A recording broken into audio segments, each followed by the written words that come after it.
Just steps from where I am standing lies one of the most mysterious pagan basilicas in the Western world. Nobody knows for sure what this basilica was used for, but theories point to the mystical cult of Pythagoras, the ancient Greek mathematician. Architecturally, the structure is a basilica, the first known of its kind. It's pre-Christian and is considered by many to be the very first structure that would become the model for future Christian basilicas. I'll explain about this later in this video. In this video, I'll share some of what we do know about its long-held mysteries, who built it, the astounding manner in which it was built, and what some of the stucco reliefs portray. You'll learn why its owner committed suicide and why it was closed up and hidden away for us to find centuries later, nearly intact. All right, let's dive in. I'm coming to you near the ancient Via Prenestina, which lies just next to Porta Maggiore and just under the railway lines of Termini station. This is the point where the most important aqueducts from Imperial Rome converged. In ancient time, this area was outside the city walls. Emperors and other prominent Roman citizens had villas and gardens in this area. One of these gardens, the so-called Orti Taurini, was owned by a wealthy, prominent family called the gens Statilia. In April 1917, railway workers were working on expanding the Rome Casino line, and all of a sudden, the ground gave way beneath their feet. They had stumbled upon a mysterious pagan basilica that had lain hidden underground for nearly 2,000 years. As it turns out, even in ancient Roman times, most people did not know about the existence of this underground basilica. It had deliberately been built in the early decades of the 1st century, about 7 or 8 meters underground, so that nobody would know it was there. Just a little later on in this video, I'm going to share with you the astounding method they used to build this basilica. You will not believe it when I tell you. Hey guys, if you're enjoying this video, would you please go ahead and hit that like button? And while you're at it, please consider subscribing. Thank you so much. But first, let me share with you a little bit about what it looks like. Originally, the basilica was accessed from the Via Prenestina. There was a long sloping corridor called a dromos. The beginning of this corridor is the part that caved in when workers discovered it in 1917. And then most of the corridor, or what was left of it, was further destroyed when the Ferrovia dello Stato, which is the state railways, incorporated it into a reinforced concrete structure that was meant to protect the basilica from the vibration of passing trains. Today, only the very last stretch remains. So when we visit from street level, we go down a modern staircase, but at the very end, we are actually entering through the original corridor. This corridor connects at a right angle to a small square-shaped vestibule or atrium that has a skylight, one of the only sources of light and fresh air for this underground structure. Take a good look at the shape of the skylight. It's in the exact form of the basilica itself. The floor of the vestibule slopes gently towards the center. Underneath this floor, there's a well which collected rainwater which might have come through the skylight. Along the walls, you can see landscape themes with birds and garlands.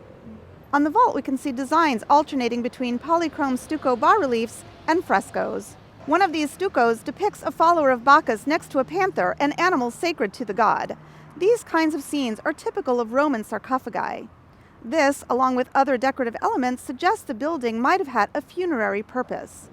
Because no urns or sarcophagi were found on the site, nor were there any spaces to place them, it's possible that the tombs were held off-site and that maybe the basilica was used purely for celebration of funerary rites. These colorful designs that we see on the vault of the vestibule are reminiscent of the designs we see inside of Nero's Golden House or Domus Aurea, which was built only a few years later. On a recent visit, we were only allowed to go as far as the doorway between the vestibule and the basilica itself. But we were still able to see quite a lot, and between what we could see in person and some of the pictures that we saw in the little museum at the entrance, I'm able to share with you a lot about what this basilica looks like today.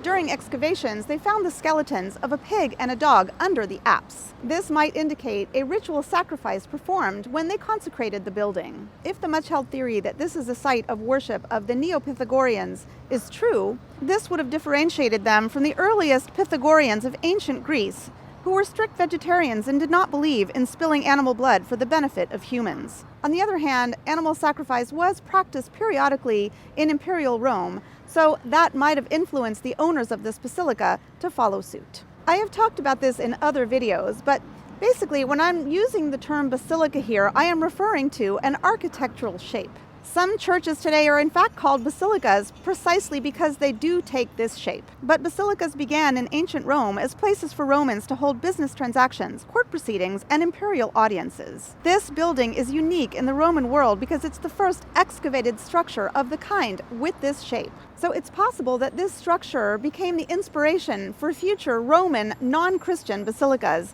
which in turn became Christian basilicas. I think this is a pretty amazing space, and pretty soon I am going to share with you how they built it. But first, let's talk about the stucco decorations. As you can see, the entire basilica is covered with beautiful stucco decorations that have been incredibly well preserved. The stucco was mixed with mother of pearl, which makes it seem to glow from the inside. As you can see, these decorations represent various Greek mythological scenes and cult objects. Some of the mythological subjects include Zeus's eagle abducting Ganymede, one of the Dioscuri, which are Castor or Pollux, kidnapping one of the Leucipides for his bride. There are plenty of other symbols throughout the structure, such as Medusa heads, Gorgon masks, Nereids, Tritons, and the list goes on. You can see for yourself. The style of these reliefs is similar to that of the tombs found on the Via Latina and helps us confirm the dating of this structure to the early 1st century CE. Probably the most important stucco decoration is the relief in the apsidal conch. And it's this story which causes many people to believe that this place was in fact the site where people practiced the pagan cult of Neopythagoreanism. The relief in the apse tells the story of the famous Greek poet Sappho, who throws herself from the Greek cliff of Leucada, called the Leucadian Rock, into the sea. Next to her we can see a merman and her cruel lover, the boatman Phaon, who is the cause of her suicide. Below we can see the sea goddess Leucothea opening her veil to welcome Sappho. Apollo also holds out his hand to welcome her. His stance is similar to that of the Apollo Belvedere, one of the most important statues in the Vatican museums. While this will obviously lead to certain death, in this instance, it is not seen as a tragic event, but rather as a tale of death and rebirth. This myth represents the purification of the soul from the weight of matter and its metamorphosis into a different life. And we'll come back to this theme later when I talk about what the basilica was probably used for. Now it's time for me to tell you how it was built. Here again, this is the only known example of this kind of structure. Besides this basilica being the only known one of its kind, its method of construction is also unique. Picture this, if you will. Builders dug 7 or 8 meters down into the soft volcanic tufa rock to create square shapes of the 6 load-bearing columns that would eventually hold up the vault. Once these spaces were excavated, they poured in that cement that the Romans are famous for having perfected. It was an aggregate made of lime cement castings and volcanic pozzolana ash mixed with flint blocks. When these cement columns had hardened, they were able to dig around them to create the arches and vaulted ceilings. And finally, they dug out all of the dirt and debris, and voila! The underground basilica was born. Now, this is a similar process used to build underground cisterns, but other than this basilica, it's not ever been known as a method to create any kind of underground religious structure. Another cult religion from around this time period, Mithraism, adapted caves or otherwise created cave-like structures for their rituals. This unusual construction method means that the structure is not perfectly plumb or symmetrical, and you can see that the pillars are lopsided. Shortly, I'm going to explain why the owner of this basilica committed suicide. But first, let's talk about who built it. As I mentioned earlier, the Statili Tauri family had large properties called the Orti Tauriani in this part of Rome. This was typical of this area in the Republican and Imperial eras. In the first generation of this family, Titus Statilius Taurus I had fought with and backed Octavian, who would become Rome's first emperor. Over the next few generations, the family amassed a lot of wealth, land, and power. And this is the family that we associate today with this basilica. But there are 2 schools of thought as to who exactly built it. Historian and professor of Roman art and archaeology Gilles Sauron proposed that the basilica was constructed by Titus Statilius Taurus III, who was consul in the year 11 CE. However, the most commonly held theory is that the basilica was actually built by his son Titus Statilius Taurus IV, especially because the basilica's demise is centered around him. There is archaeological evidence that some of the tile work and stucco work were done at different time periods, so both theories may be correct. The basilica may have been started by Titus Statilius Taurus III and finished by his son, the fourth. In any case, the beauty of the gardens where this basilica once stood may have been the downfall of both the basilica and the Statilius family. I promise I'm coming to that part of the story at the end of this video, so keep watching. Let's get down to the main question. What was this basilica used for? We don't know for sure, but there are several theories. First of all, the basilica is not a temple and it's not Christian, but it's definitely a religious building of some sort. We also know that this basilica was built in the 1st century, which is long before Christianity was even known in Rome. It may have been used as an nymphaeum, a tomb, or a funerary basilica. The main theory is that its owners used it to practice a cult religion known as Neopythagoreanism. Neopythagoreanism was a cult that spread in Rome between the 1st century BCE and the 1st century CE. Its followers carried out mystical rites centered on metempsychosis, or the transmigration of souls. The presence of multiple scenes that deal with the movement of souls and of the transitions from one state to another are clear indications of its possible association with this Hellenic cult. Pythagoras believed that numbers explain the secrets of the universe. The number 3 was extremely important to Pythagoreans. In this basilica, there are various uses of the number 3, such as 3 naves and the measurements of 12 by 9 meters. This is just one more reason why we think the basilica is associated with the Neopythagoreans. In the 1st and 2nd centuries in Rome, many cult religions were practiced and pretty much tolerated by the empire. Of course, over time they died out in favor of Christianity, but that is another story. Either way, this is the only known site that has been associated with Neopythagoreanism.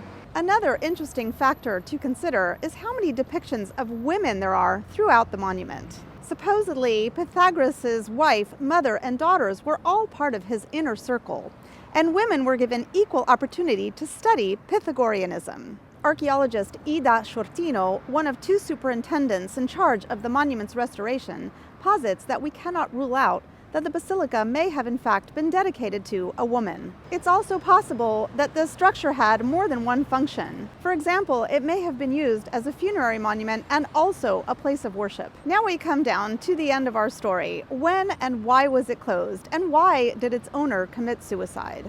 Agrippina Minor, the wife of Emperor Claudius and the mother of Nero, fell madly in love with the gardens of the Statilius family.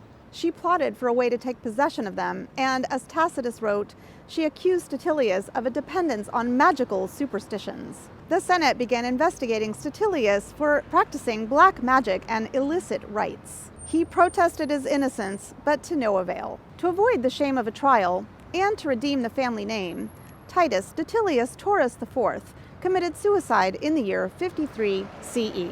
And this date allows us to fix the year around which the basilica was closed. After Statilius' death, his heirs may have removed objects inside, such as statues or altars, to prevent them from getting into any further trouble. We know that the basilica was filled with rubble and sealed up during the reign of Emperor Claudius. So if there was a cult practice there, it's possible that it was prohibited by the imperial authorities.